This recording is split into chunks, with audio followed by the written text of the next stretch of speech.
Did you know that when we die, our souls undergo a life review that lasts for 21 Earth days? As our spirits depart our earthly bodies, we instinctively gravitate toward a brilliant light, the source of the reincarnation cycle. We then have a full lifetime review. Following this review, which evaluates our accumulated karma, we face a choice. Either re-enter the cycle of reincarnation or reconnect to the ultimate source and consciousness of the Creator. Then, upon choosing to incarnate again, we choose our life paths and make soul contracts with people we will meet in the physical realm, such as our parents, family, and friends. Contrary to the conventional notions of heaven and hell held by some religious institutions, karma is the only power that determines our paths. And on this path, we have spirit guides that are with us, who are also known as guardian angels. Our actions, both good and bad, are meticulously recorded in what quantum theorists and spiritual mediums refer to as the Akashic Records, akin to the Christian concept of the Book of Life. Throughout our lives, we are accompanied by at least 4 spirit guides who provide guidance and support. These guides become our welcoming party upon our passing. This explains why many people who have near-death experiences report seeing familiar faces and feeling comforted. Once the spirit separates from the physical body, the silver cord is severed, and one is drawn toward the radiant light, accompanied by a guardian angel or spirit guide, often a friend or relative. This light serves as the energy source leading to the life review and reincarnation cycles presided over by the Lords of Cycles. These beings, not judges but reviewers, work under the Creator's laws and guidance. In this reality, Earth functions as a school where we acquire knowledge about emotions and limitations, serving as data collectors. Advancement requires learning from our mistakes, and failure to do so results in forced reincarnation in similar or lower states. It is said by many ancient Taoists that when you die and see the bright light, most are drawn and head towards it. However, most do not look behind them. Behind them is the universe, and you can choose to go there instead of the light, and that will return you either back to your current life or back to the Creator and source of the universe. The ultimate goal of reality is to manipulate energy, gain full awareness of Christ consciousness, and resolve all karmic debts. According to Canon's findings, there are 3 primary destinations in the afterlife, each determined by one's vibrational frequency. The lower astral realm is inhabited by souls deeply rooted in negativity, often unable to move beyond the 3rd dimensional earthly life. This includes murderers, addicts, and those diagnosed with psychoses. Many, when they die, remain unaware of their death and seek to re-enter living bodies, unable to escape their destructive mindset in the lower astral realm. They seek the negative sensations they had in their life and are lost and stuck. Eventually, they become disinterested of not reaving the physical sensations and head back to the reincarnation cycles to pay their karmic debts and learn life once more from the beginning. The middle astral realm resembles the concept of heaven, described as a beautiful and vibrant place where one can shape their reality based on their desires. The surroundings are filled with various vivid colors, breathtaking landscapes, and the opportunity to reunite with loved ones. This realm is perfect and indescribable. However, some souls eventually seek more profound experiences and move on to an upper stage of reality. The souls that choose to move on progress to the upper stage of reality, connect to libraries of the Akashic Records within the source.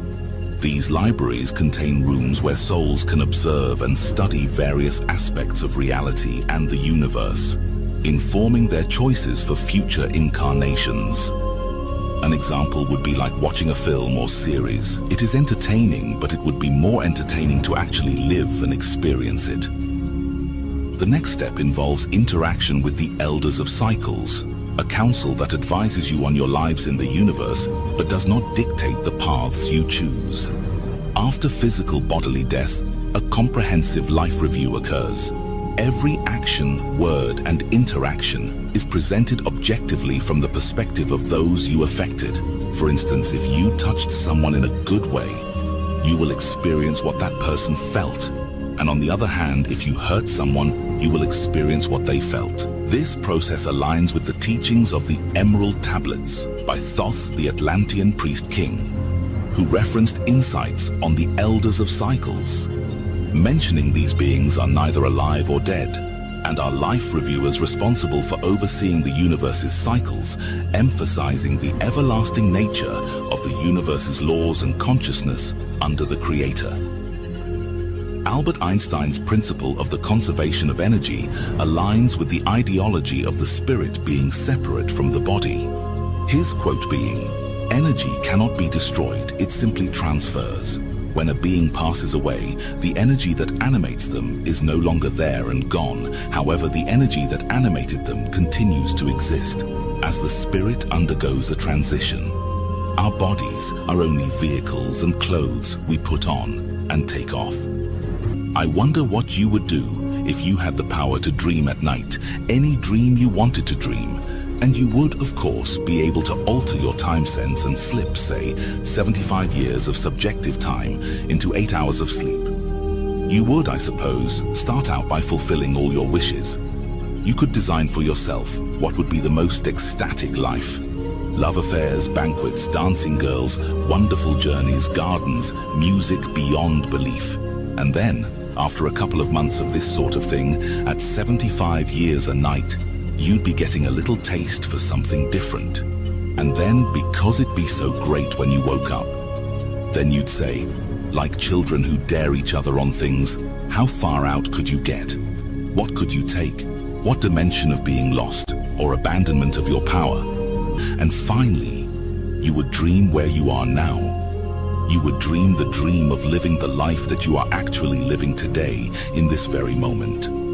That would be within the infinite multiplicity of choices you would have of playing that you weren't God. Because the whole nature of the God, according to this idea, is to play that it's not. So in this idea, then every living being is fundamentally a fractal piece of God. Not God in a politically kingly sense, but God in the sense of being the self, the deep down, basic, whatever there is. And you're all that, only you're pretending you're not. One day you're gonna wake up and say, wow, that's me. What you are, basically. Deep down, far in it, is simply the fabric and structure of the simulation itself. The captivating concept within simulation theory revolves around the notion that particles possess the ability to transition in and out of existence, traversing diverse dimensions. This revelation has led some to consider the possibility that our universe's laws and constants are part of a programmed reality similar to a computer, and all beings are cords connecting to the universe, which is a like computer source.